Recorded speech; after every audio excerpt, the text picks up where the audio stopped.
The ইকোনমিস্টের নিবন্ধ doctor ইউনূসকে জাতীয় নির্বাচনের সময়সূচি ঠিক করতে হবে।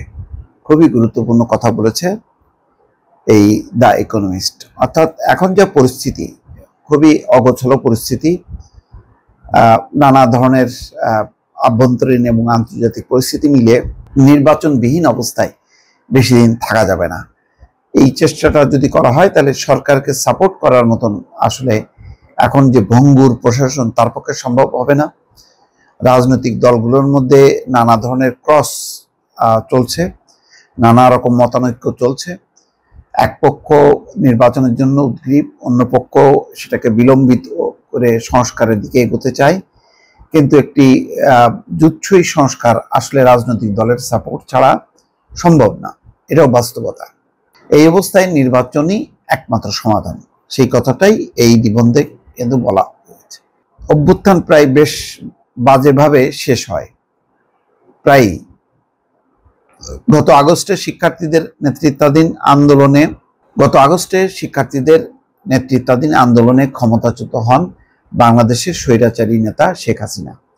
অন্তর্বর্তী সরকারের নেতৃত্ব দেওয়া ক্ষুদ্র ঋণের পথিকৃৎ ও শান্তিতে নোবেলজয়ী ডক্টর মোহাম্মদ ইউনূস দেশের শৃঙ্খলা পুনরুদ্ধার করেছেন। শেখ হাসিনা ভারতে পালিয়ে যাওয়ার সময় ফেলে যাওয়া পুলিশ সদস্যদের বেশিরভাগ এখন কাজে ফিরে এসেছে। শেখ হাসিনা পুলিশ সদস্যদের গুলি করে আন্দোলন দমন করার নির্দেশ দিয়েছিলেন। দেশের অর্থনীতি এখন আর পতনের পথে নেই। প্রবাসী আয় এখন স্থিতিশীল রয়েছে, যদিও এখনো সামনে অনেক চ্যালেঞ্জ রয়েছে। এসব চ্যালেঞ্জ বাংলাদেশ যেভাবে মোকাবেলা করবে সেটা শুধু 17 কোটি 30 লাখ মানুষের জীবনকেই নয়, বরং প্রতিবেশীদের এবং ভারত, চীন ও পশ্চিমাদের মধ্যকার প্রতিদ্বন্দ্বিতাকেও প্রভাবিত করতে পারে। বিব্রতকর বিষয় হচ্ছে ডক্টর ইউনূস যে সরকারের নেতৃত্ব দিচ্ছেন সেটার আইনি কোনো ভিত্তি নেই। 2011 সালে শেখ হাসিনা সংবিধানে থাকা তত্ত্বাবধায়ক সরকারের বিধান বাতিল করেছিলেন। তাই ডক্টর ইউনূসের অন্তর্বর্তী সরকারের ভিত্তি তার নৈতিক কর্তৃত্ব ও জনপ্রিয়তা। অর্থাৎ এই সরকারের যেই ভিত্তিটা, এটা হলো নৈতিক সমর্থন এবং জনপ্রিয়তা। কোনো নির্বাচন সমর্থিত নয়, অর্থাৎ কোনো নির্বাচনের মধ্যেই সরকার গঠিত হয়নি। জনগণ এখন বেশ শান্ত রয়েছে। অর্থনৈতিক স্থিতিশীলতা সত্ত্বেও গত অক্টোবরে খাদ্যের মূল্যস্ফীতি ছিল গড়ে প্রায় 13%। ভারতীয় প্রতিষ্ঠান আদানি গ্রুপ পাওনা সংক্রান্ত ঝামেলায় বিদ্যুৎ সরবরাহে লাগাম টেনেছে। বাংলাদেশে বিদ্যুৎ মোট চাহিদার 10% এই প্রতিষ্ঠান যোগান দেয়, আর বন্যায় ক্ষতিগ্রস্ত হয়েছে ধানের উৎপাদন। ডক্টর ইউনূস উদ্যমী মানুষ, তবে দেশ পরিচালনার অভিজ্ঞতা তার নেই। দুটি শক্তির মাঝে পড়েছেন তিনি। অভ্যুত্থানকারী শিক্ষার্থীরা তাকে ক্ষমতায় এনেছেন, এখন তারা ডক্টর ইউনূসের সরকারের উপর ক্রমবর্ধমানভাবে দাবি পূরণের চাপ সৃষ্টি করেছেন। তাদের দাবির মধ্যে রয়েছে শেখ হাসিনার দল আওয়ামী লীগকে নিষিদ্ধ করা এবং মানবতা বিরোধী অপরাধের বিচারের জন্য শেখ হাসিনাকে ভারত থেকে ফিরিয়ে আনার চেষ্টা করা। আরেকটি শক্তি হচ্ছে বাংলাদেশ জাতীয়তাবাদী দল। দলটি আওয়ামী লীগের প্রধান প্রতিদ্বন্দ্বী। এই দল চায় ডক্টর ইউনূস যত দ্রুত সম্ভব জাতীয় নির্বাচন আয়োজন করুন, সম্ভব হলে জুনের শুরুতে। আর যতক্ষণ ডক্টর ইউনূস এটা না করছেন ততক্ষণ তাকে ব্যাপক বিক্ষোভের মুখোমুখি হতে হবে। কিছু উদ্বেগজনক দৃশ্যপট দেখা যেতে পারে। আওয়ামী লীগের প্রতি ডক্টর ইউনূসের তুলনামূলক সহনশীল দৃষ্টিভঙ্গি দেখে অভ্যুত্থানকারী শিক্ষার্থীরা হতাশ হয়ে আবারও রাস্তায় নামতে পারে। এতে সহিংসতার হুমকি তৈরি হতে পারে। রাজনৈতিক হত্যাকাণ্ডের ইতিহাস থাকা একটি দেশে এটা গুরুতর উদ্বেগের একটি বিষয়। বাংলাদেশে মোট জনসংখ্যার 8% হিন্দু, যাদের বেশিরভাগ আওয়ামী লীগ সমর্থক।